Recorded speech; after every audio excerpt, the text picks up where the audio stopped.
And welcome to tonight's edition of Aslan's Raw. And I am here with Doctor Who blogger and internet sensation El Patron. Hey guys. Yeah, who's emerged on the scene in the Doctor Who blogging scene. You've sort of come out of nowhere in the last couple of months, haven't you?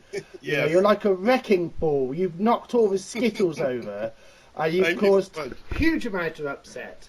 And I mean, I like your style, you know, because you've been coming straight in. You know your point. You know, you've got your argument. You can rationally defend your argument, and then of course you've just triggered, in the most snowflakey sense of the term, this big reaction. But then they haven't been able to neutralise you with the normal tactics that many people know so well, because of who you are. Funnily enough. You know, and I mean, I would say because you're a Doctor Who fan with an ethnicity that isn't white.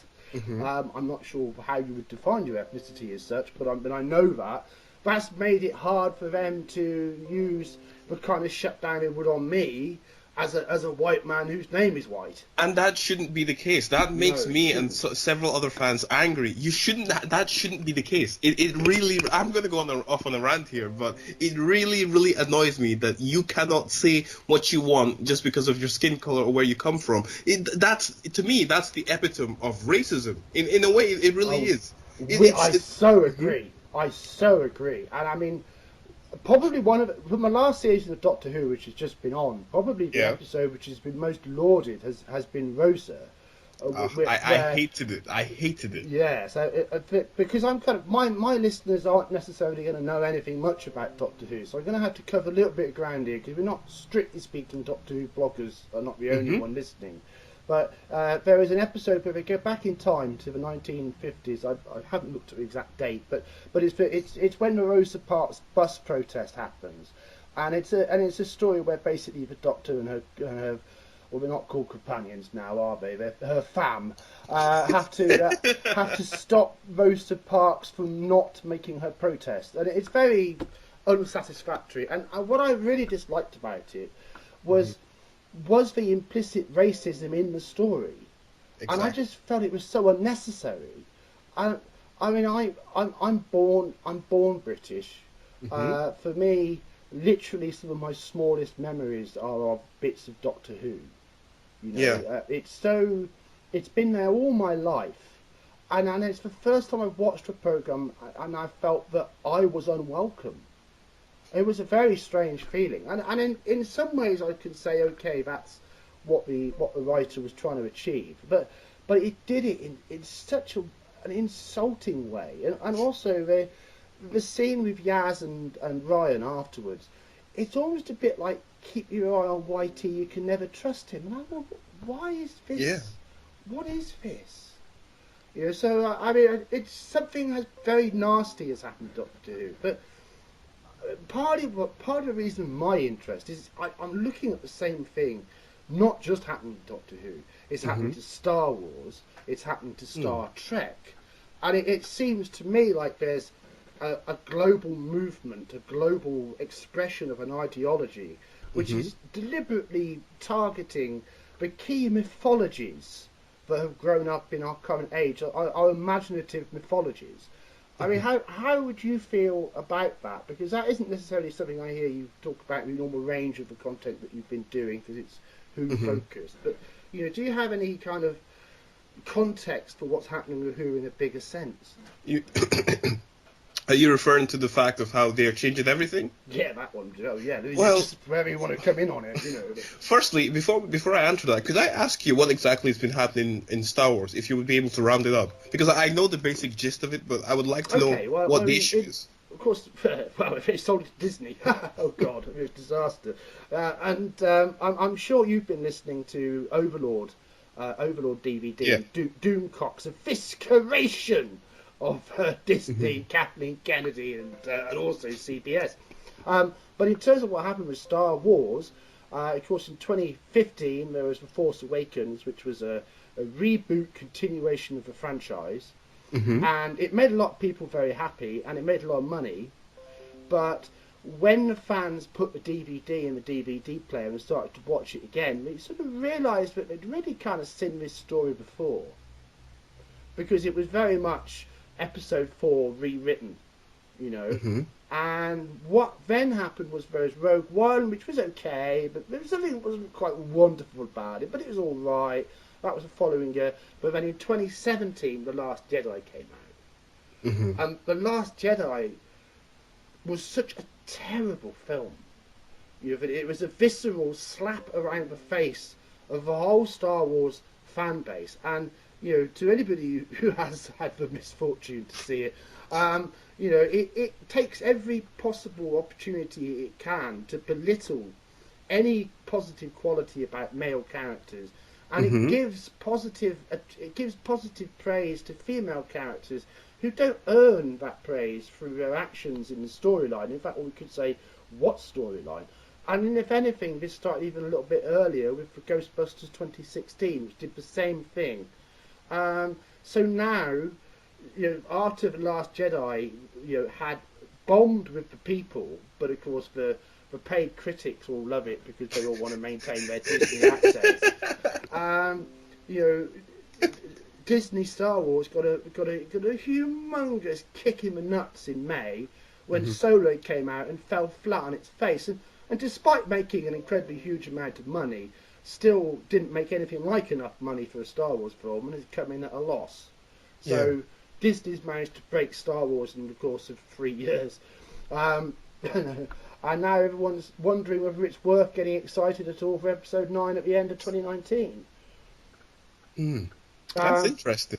Yeah, But to answer your original question, I'm honestly confused because I don't know why this is happening. It does look, and I say this in all my videos, it does look like they are trying to push forward an agenda. But my question is, what's the agenda for? Some may say they're trying to, you know, you can have the conspiracy theorists who say that they want to change the world to make it a more, what's the word? I don't want to use the word feminized, but something like that. Yeah, But homogenized, pasteurized, Borgified. You know, it's Yeah. something we don't quite like. It's something that doesn't quite sit well, isn't it? I mean, I think with my particular group, well, I wouldn't say we were a conspiracy theorist because, you know, that's a lot of CIA bullshit, a lot of that stuff. But we are very open-minded. I mean, we certainly might be described as, I don't know if this term means anything to you, as Q patriots. You know, there are certain Twitter profiles that we follow their cryptic postings with interest. You know, we kind of get a pretty good idea on what's wrong under the hood in society. Yeah. But for when things go rotten in popular culture, then the rot at the inside is really starting to stink. You know, and it becomes very hard to avoid this sensation that something's gone wrong with the world. Yeah, You know, definitely. I love the authenticity of how you've come in, simply with your authentic reaction, and you've just caused so much trouble for the pre-programmed plans of this agenda. You know, so you've done a blow for human freedom, even if you don't realise it. You know, you've done something worthwhile. Yeah, but you know, when you think about it, my idea, and I've heard a lot of people say this to me, is that the BBC do watch these YouTube videos, which is strange to me, because I've noticed that there are channels that are smaller than mine, way smaller than mine, that have been picked up by the BBC. So in some way, they do know what's happening. They are aware of what's happening. They are ignoring it. So I find that very interesting. As a cynical person, I might say that an opinion poll is not to find out what people think. Is to find out if people are thinking the way that you want them to. Perfectly And if not, said. pile on more propaganda, you know. Perfectly said, yeah. I studied the classics. I've read my George Orwell. I've read my Aldous Huxley. You know, I've even read my Leo Strauss and my Edward Bernays. So, you know, there are a class of people known as social engineers, and they're busy little fellas. They're busy little fellas. But for some reason, they want to weaken our mythologies. Yeah. And to me, this really strikes to me as a social activist, as a social campaigner, because I'm very influenced by thinkers and scholars like Joseph Campbell, who of course was the main the main source of guidance for George Lucas writing Star Wars. And Joseph Campbell is an absolute expert on human mythology, the very primary building blocks of myth, and how myth is so intimately connected to the building blocks of our psyche, of our psychology. So that for a young impressionable boy like me in the 1970s, Doctor Who was a totemic, mythic figure to me. You know, especially because it was a time before video recorders, you know, and I mean, I don't know when you started to watch the program. Did you start with the modern era, or did you? I did start with the modern era. Right. But you know, as a side thing, I just want to ask you a personal question. Yeah, I want to know what you think about this. What is your view? And I know this is away from Doctor Who, but what is your view on the idea of, let's say, transgenderism? I want to know what you think. Oh, personally. you're not the first person to ask me that recently. And this is an area where you've got a particular deluge of attacks, didn't you? Because Oh yes. You dared to question this. Look, well, be honest. I'm always honest. I'm just wondering how much trouble to get myself into. I think we need to fundamentally respect that there is something happening.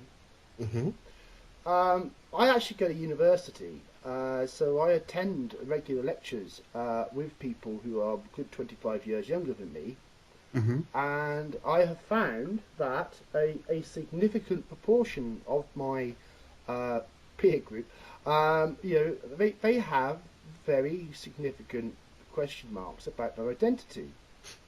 In a way that I simply don't recognise from my peer group 25 years ago. So something has happened. Now I'm quite open-minded to what that is. I think there is a significant persuasive element to say that people are being pushed along in a certain way, you know, and socially hothoused, socially conditioned to see these as valuable options. And that because they're being shoved a certain way, they don't think about other ways, other options, other ways of being. I think there's some validity to that, but I also think that we're living in a pretty messed up world. I mean, I'm a very keen environmentalist, you know, and I differentiate that from a global warming lunatic. I mean, an actual ecologist, you know, and we have major problems with pollution. And pollution, you know, can have epigenetic effects. You know, how do we know that, you know, the plastics in wrapping isn't causing some kind of feminizing influence? You know, in terms of brain pathways and things like that. But I've got to tell you, for somebody who's really actually tormented by a conflict about a fundamental sense of who they are, I've got every sympathy for that person. I think that's a horrible way to be. I am concerned that whether the big uptake in gender realignment is really justified. How do you mean? How do you mean by that? Because I think that there's evidence emerging from the first people who went through this process 20 years ago. There's evidence starting to emerge that it didn't necessarily make them happy. It didn't necessarily solve their problems, and that for some people who get this gender realignment, they then later on feel that they've made the most awful mistake. See, but the media does not talk about this part. Well, this is the part they always skip out and ignore. That's not got the unicorns and fairy beams in it now, has it? You know, how can you sell that as a happy-go-lucky? Isn't it lovely having a choice lifestyle with, you know, 72 different genders or whatever the hell it's supposed to be? So, but I also feel that in terms of those who watch for social activities of what we might define as a global elite, and how they have looked to weaken nationalism, and that one of the key components of nationalism is actually family. And you know, if you're into a communist-style authoritarian control state, you know, what's easier to bully? What's easier to boss around? A big extended clan of generations, where there's hundreds of them all sticking together. And again, we are the white clan. You're not having it, mate. or single mothers on their own. And I mean, I would want to say actually, in terms of campaigning, because of course my Aslan's Army is a campaign group, and I interrupt this broadcast slightly to say that one of the causes that I'm actually campaigning for now is called the Little Ash campaign, and go to the Little Ash campaign page on Facebook, and this is a mother, and my group is supporting her to get her case into the High Court, so we're raising money now for a barrister for her, because she's had her children stolen because they're attractive children who are good for adoption age. So there's horrible things going on in society, and weakening these social ties. I do believe that we get that through culture, we get that through Hollywood, we get that through the television, through the advertising, through all of that vast amount of subliminal nudge theorying and all the rest of the techniques which go into it. But the end result is an ever increasing amount of vulnerable people suffering terrible abuse. But I mean, it's bad enough the media won't talk about the fact that people hate the new Doctor Who, but when we're coming to corruption in the family courts and people being predated on in this country on a vast scale, this shit starts to matter. You're really passionate about this, I can tell. I'm a campaigner. It's what I do, Wow. But I'm not actually somebody who's ever commented on the Doctor Who or the science fiction world.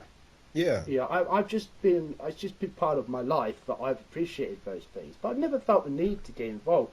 But it seems like right now I am, because I feel that there is a cause here, in terms of how this shit is being imposed on people, and they're being bullied into accepting shit as good when it just isn't. And there has to be a social reaction to this. And at the end of the day, the BBC should be accountable to us. And if they can't be responsible for Doctor Who, it needs to be taken off them. And I've seen a significant amount of posts in the last few days starting to talk about Big Finish taking Doctor Who over. Do you have a view on that? It would never happen. It will never happen. So, as other people have said, so it will never happen. So there isn't much we can say about it. There's one little angle I see on that. Who has the BBC got to replace Chris Chibnall with?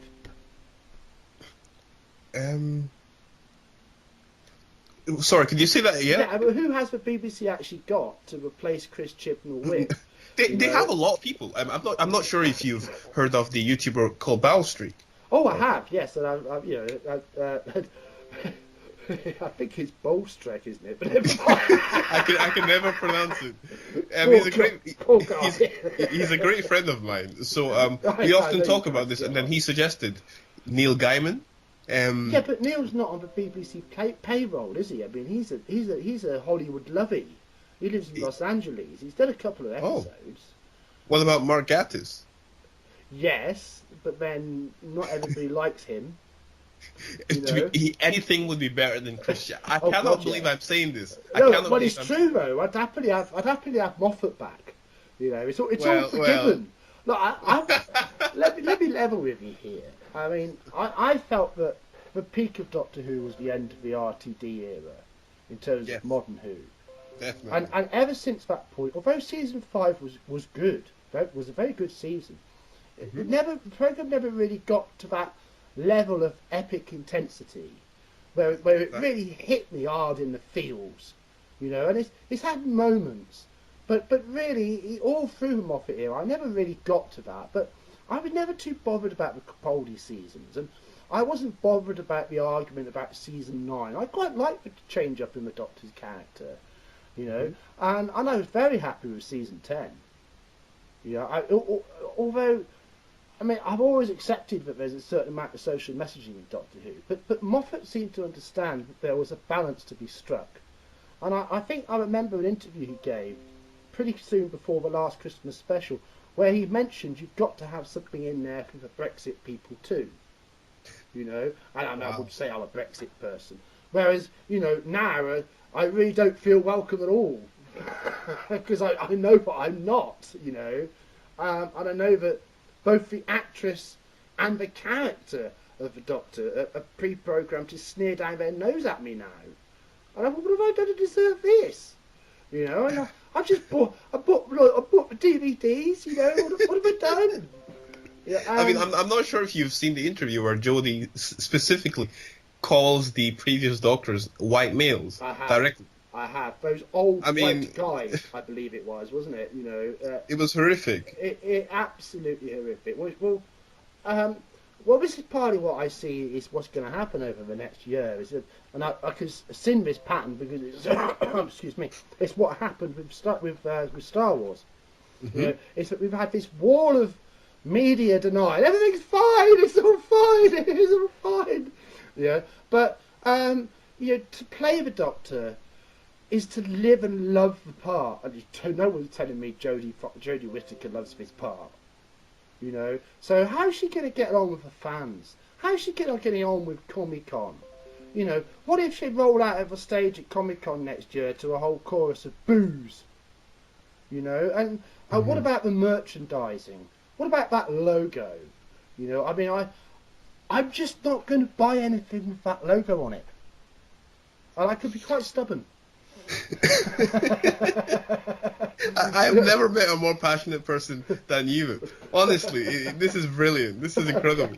No, but at the same time, this whole thing stretches beyond. And I know I'm trying to keep your viewers, your listeners, you know, focused because we're jumping from topic to topic here. But in reference to Doctor Who, even the cast, even the current cast right now, don't really know much about the show. No. Now, I'm not trying to say you need to know about the show to be in the show, but there needs to be a certain degree of knowledge. I feel like they were just paid to be on the show, and they just took it.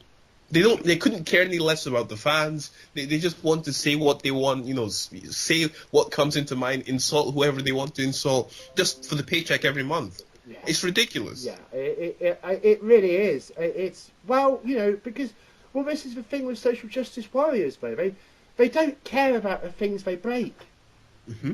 You know, and if you're going to recruit your cast so you can tick your diversity quota, you know, and if you're going to pick your writers so that you can get your sufficient amount of social grudges written about, you know, then you're not going to be looking at a quality science fiction show which is, you know, a fun adventure for all the family.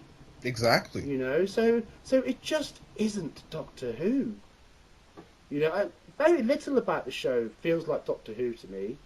The only time I ever bought Jodie as the Doctor was on the crane in episode 1, where she had to do that jump, and I actually cared about her. At that moment, I cared about her. I felt that there was something there that, you know, I recognised as the Doctor. Then I realised it was just because she was wearing Capaldi's outfit. And they ruined it. Yeah. I mean, they didn't half wreck it, didn't they? But and I also, what I want to come in here as well is that I know that you weren't a supporter of the very idea of a female Doctor, because I know you've got some your earlier videos. You were setting out your stall before the series even started, and you, like, quite rightly say this is going to be a shit show, you know. Mm-hmm. I mean, I took the more optimistic route. You know, it's BBC. What can you do? You know, so I've waited to see the series. You know, and even when I could see how the series was going, I wasn't going to slag the series until I'd seen the whole thing. And it's, oh God, that finale. Tooth Guy. What is it with Tooth Guy?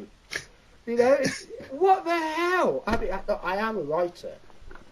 You know, I mean, I would get a D if I submitted one of those scripts on my course. I don't know any writer who would pass if they submitted those scripts. No, also, just as a direct thing to everybody listening, the problem here isn't just Doctor Who. I don't want people to think that we're just here ranting about a TV show. This thing is a global issue. This is a huge problem stretching from every country to every form of media.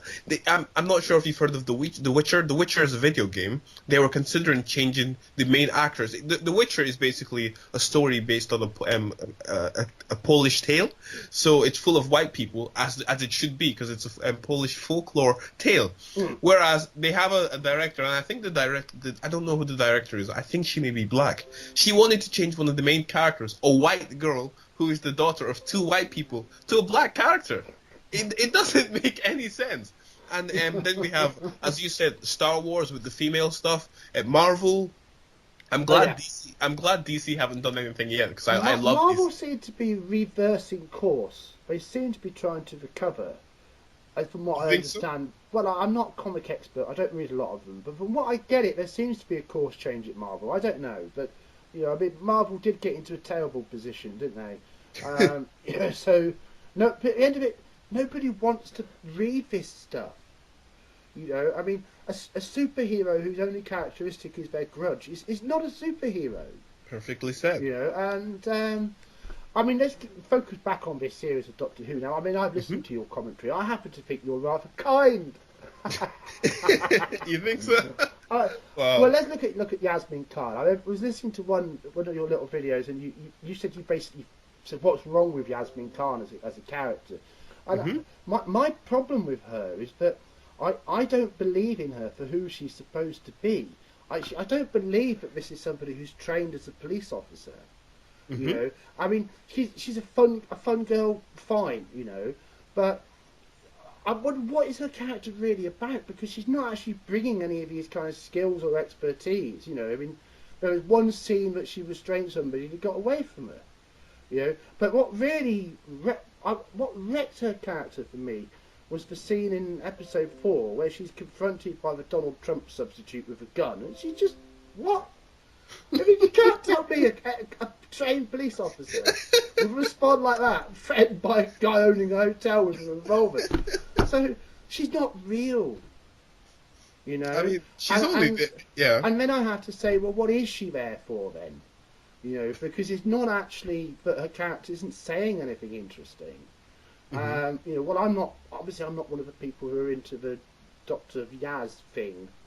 Like some of the fandom has decided that's what it should You mean the lesbian thing? Yeah, absolutely. Thank you for reminding me. I need to make a video on that. Well, fair enough. Yes. But yeah, she just seems like a really poor character. Compared to Bill, who had colour, personality, and just verve and attitude and heart.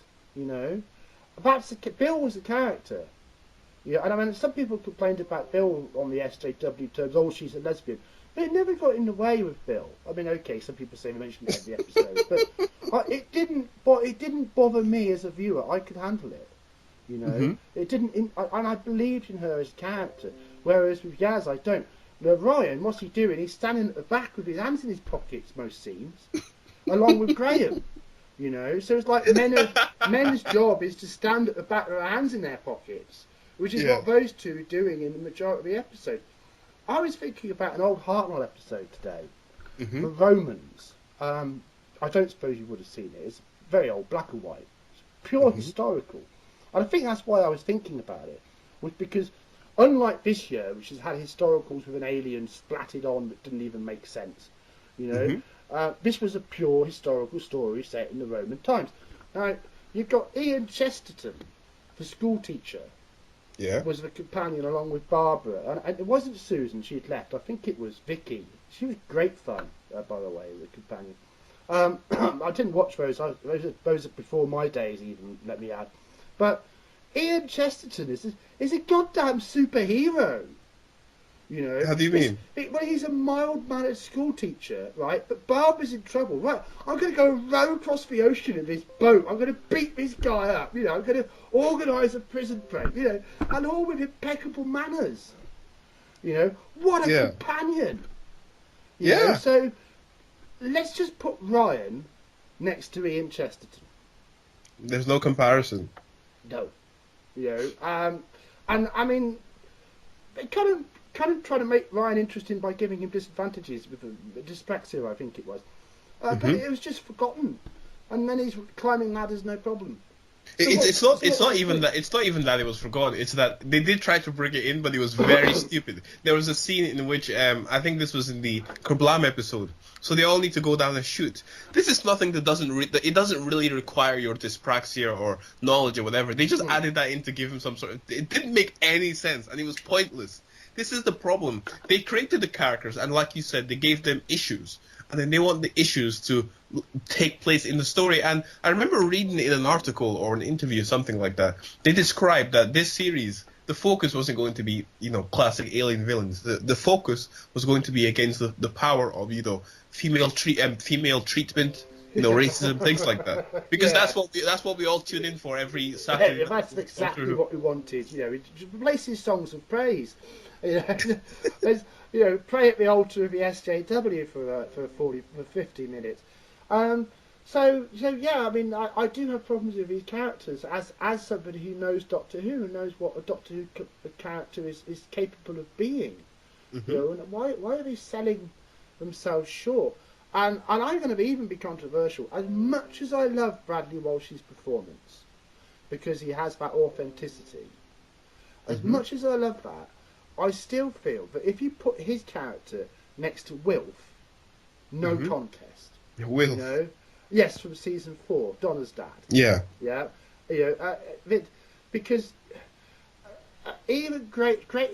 Bradley Walsh is doing his utmost with the material that he's got, but even there, they've come pretty close to wrecking his character in both of the last 2 stories of the season. They come right to the edge of wrecking his character, and I don't think he'll be able to survive much longer.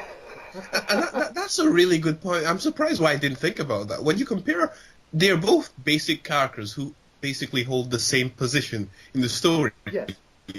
Wilf and Bradley, and yet Wilf is the better actor, the better everything. That's a very good comparison. Well, compare this Catherine Tate to Jodie Whittaker. Yeah, what would Catherine Tate do for the role of a Doctor? The Doctor Donna was already better than everything Jodie Whittaker has shown on TV. Yeah, it was. I mean, season 4 was. I've never actually understood why RTD didn't come back and at least do a story now and again. No, but I'm glad he didn't, because if he had, I think he would have ruined the memory we have of him. I'm so glad he stayed away. He kept his promise and he stayed away. Yeah, I have to respect that. Yeah, definitely. So let me have a little review here. Some general notes of where we got to. I feel that the whole tone of this series is this attitude that we see through society to demand to be given an accolade or an award or a value or a position, because we've just been beaten over the head and demanded that we accept what's been done to Doctor Who. Yeah. We're a few days away from whatever they're going to do to the poor bloody Daleks. I love how everybody is expecting this to go back. It's so interesting. I've seen more negative statements towards this than positive. It's just look, it's just one word. Like, we're going to change. Oops. Stop right there. The Daleks will be different to how. No. Look. Well, Moffat tried it, didn't he, in season 5 with his replacement big Daleks with a bulky lump on the back so the bloke can sit in without a backache. No, it's art. Suffer. You made it the same height as Rose Tyler's eye line. You can live with it. Right. Perfectly said. Yeah. You can't change the Daleks. So I don't know what they think they're going to do to the fundamental character of a Dalek, which is going to do anything else than wreck them. I'm excited for it. I'm not going to lie. I'm excited for it to see how this will go. I'm dreading it. I'm going to have to watch it, but I'm dreading it. But then whatever they do to the Daleks, they're going to have to pay for it for a whole year. How do you mean for a whole year? Well, because it's over a year until there's any new content. Mm-hmm. So well said. Yeah. Doctor Who will be judged by the last piece of content that went out, and I don't think it's going to end up on an optimistic David Tennant. What? Where we're going to go, oh my word, the Titanic just popped through the wall, or it's not going to go like that. It's going to be meh. Because the sad fact is, unless they've done some pretty damn urgent reshooting and recutting in the last couple of weeks, everything about this special was in production before any of these episodes aired. So the chance that there's any kind of course correction Oh, if Yeah. that's true, I mean, I have heard of that, but if that's true, then Well, it this takes will a be bit of horrific. time. It takes a bit of time to make television. Mm-hmm. So yeah, it's going to be a shit show.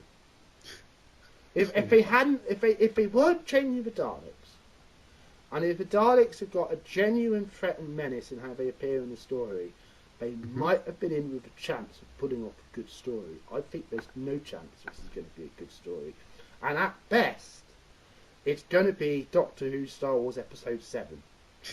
By which I mean it's going to be a rewrite of Dalek from 2005. Very simple story. Here's the Doctor, here's the Dalek, the two introduce them, you know. It's going to be a rerun of Dalek. And I think that's because they haven't really got any ideas. Wow. Perfectly said. Well, I mean, here we are, the New Year's Day special. But of course, you know, this is another thing, isn't it? The loss of a Christmas special. Mm-hmm. And it's not just for this year, because it's already guaranteed there's no Christmas special next year. Because, Wow. you know, then the next episode of Doctor Who would be 2020, starting in January the 1st. You see, so there's not going to be a Christmas special next Christmas either. I think it was Nerderotic who very succinctly worked that out. You know, whereas Stephen Moffat bust a gristle to keep that Christmas special, to actually produce a Christmas special. And again, I mean, Moffat was saying, you know, I'm doing this so the show has the slot because of prestige of the slot. So what's going on with knocking Doctor Who off Christmas? Do you have a view of why that happened? Honestly, like Chris Chibnall said, you know, I'm sure he said the idea it was down to having no ideas. So I mean, we should need to look deeper into that. The man has no ideas. He doesn't know what he's doing. Yeah, He needs just be honest, isn't he? I don't know. Yeah. You know, I mean, but he's a bit of a Ryan Johnson in that respect, isn't he? You know, once you do Star Wars trilogy about Ryan, who are these clowns? Who are these butt-licking yes men? You know, because they're certainly not people with any drive to create something artistically wonderful. And I wonder how much support Chris Chibnall's had in his career. And I'm sorry, but I'm going to disagree with a lot of people here, you know, because I don't think any of Chibnall's episodes of Doctor Who ever really impressed me. I think the best one was done as it was on a spaceship, because at least it had some fun in it, you know. And as for Torchwood, it was all right. You know, let's not pretend it was perfect. You know, it got cancelled for a reason. So, you know, I mean, I've never felt that Chibnall was marvellous. And I was kind of hoping that he'd be somebody who'd get good writers in, but instead he's turned out to be an agenda-munching idiot. Perfectly said, yeah. Well, I mean, it's frustrating, of course, because there are so many creative people who love a chance to write wonderful Doctor Who.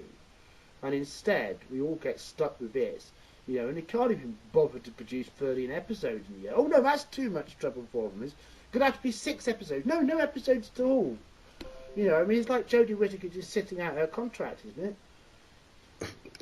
Well, I mean, I don't even like the mention of Jodie Whittaker's name, because you do know that she was discussing payment before the series started. She was saying that, you know, she was being paid as all the other actors. Yes. When if you ask me, and that makes me, if that is true, that makes me extremely angry. Peter Capaldi is a greater actor than Jodie Whittaker. Oh, David God, yes. Tennant is a greater actor. Matt Smith is a great actor. Why would she need to be paid the same level? There's going to be no 2 Doctor episodes during Jodie Whittaker's reign. It's not going to happen, right? She's not going to be put up against a proper Doctor ever. So, how would she survive? You know, I mean, David Tennant's twinkle alone would drive her off the screen. You know, he hasn't even got to say anything. Perfectly said. So what other points do we have left? Well, I was going to talk to you about your gaming aspect, actually, because I was really interested in that. You're very passionate about this Doctor Who game project. So, I mean, it's a mod, isn't it? What game is it based on? And which one are you referring to? The game I'm creating, or? Yeah, well, tell me about the game you're creating, because I think that's wonderful. Do our own storytelling. Sod these people who serve up this rubbish. personally, I love creating games, and that's my own thing. As you know, I mean, I have my own business creating video games. So I didn't know. I'm surprised as to why it took me so long to do this. I would just love to create a game that the community can play, make it free, something, because there are no Doctor Who games out there that we can really play. They're all stupid. It's very interesting as well in the whole game development world. They don't seem to realize what the fans want. It's funny, Every that, single isn't it? that's a very interesting point. They don't seem to know what we want. The last big Doctor Who game was a puzzle game. Mm. Hmm. The one before that was it was in VR and it was high quality and everything, but it was the most dull and mundane game in which you just push the TARDIS around. So either the people who run this don't know what the fans want, or they don't know how games work in general. So I decided that it would be just good to make our own story, make something for everybody to play, make something where the community can get involved, and just, I think it would be a really brilliant thing, and that's why I started doing this. So, it's very, right now, it's just bare bones, because I'm still writing out the script and everything, but I do think that this is a very good thing, in general, for the community. Well, there's a lot of games out there that kind of model how that could work, isn't it? I mean, I've sort of, I don't know what you're familiar with. I'm assuming you're familiar with quite a bit. I mean, I think about something like Star Trek Online. Yes, I've played you that. fly to planets, and then the planet instances into its own little sub-bit. But how many instances could you have, which was a destination and a mission for the TARDIS crew? I mean, that's huge, isn't it? You mean the options? Yeah, in terms of if you had a playable game. I mean, are you proposing that you're the Doctor, or would you be a Time Lord? That's a very big thing I've been thinking about. Usually, when I create my games, I don't want to say gimmick, but the main thing our team does is that we always allow the player to create their own character. That way, they can feel more immersed in the story. However, with this, I'm still struggling, and I still haven't come to a decision. I don't know whether would a player be a companion, but the Doctor be a computer. Oh no! I would never do that. People want to be the Doctor or be a Time Lord. Nobody wants to be a companion. This is one aspect in which New Who has shot itself, really, isn't it? Because How do you mean? It took Time Lords away. In the classic era, you could go and pop to Gallifrey and say hello. Yeah. So you could meet a Time Lord out in the universe, and many times the Doctor's missions involved a Time Lord, especially in the Pertwee times, like it was Terror of the Autumns, or with Tom Baker in Genesis of the Daleks. A Time Lord turns up and gives the Doctor his mission, or other Tom Baker stories. Armageddon Factor, there's a Time Lord character he meets at the end of that. Of course, you've got Romana, and she's still out there lost in E-space unless you follow Big Finish, So, the show lost the capacity to have a Time Lord civilization as such. But it worked. Locked away behind the glass, isn't it? Yeah, well, it has worked, but it also is left us where the only way to have a female Time Lord is to make the Doctor into one. Yeah. Doesn't know. Yeah. I mean, as cute as it is, and as much as okay, I can see how you can say Time Lords are aliens. So all you really got by making the Master into a woman was the loss of a female character. Because you removed, you could have had the Master and a female Time Lord. Because she's been done. She's out there to be used for Rani. She was out there. But hey, they couldn't push the agenda if they had done that. So So that's why we know that there's more to these decisions than just being experimental. There's more than just trying to do something new. These are deliberate choices not to do things. And I mean, you've talked about the Sarah Jane adventures, and what a character Sarah Jane was. I don't know if you've seen her original sort of performances. Yeah, I have. 2011, she's just so sassy. She comes in that trouser suit in the Time Warrior, and she's kicking and screaming as these medieval barbarians, shoving them over her shoulder. So it was great fun. She was just such a good spirit about Elizabeth Sladen. And then when she got that chance to shine, Can you imagine Jodie Whittaker in a scene with Elizabeth Sladen? Jesus. It wouldn't work out. It would not work out.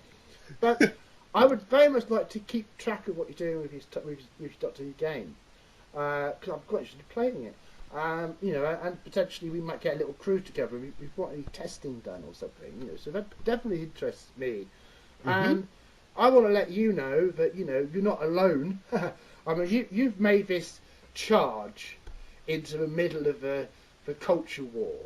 I don't even know. You didn't really know what you were doing. You were just doing what you felt you wanted to do. You know? I was just angry. I was ranting. I'm going to do this. I'm going to have my say. And, you know, now you've found yourself in the position where you've got a platform for your voice, and I'm sure that you'll be finding much to say in the year ahead. And I do love. I can see this lovely alliance forming up between all of these different commentators in this area.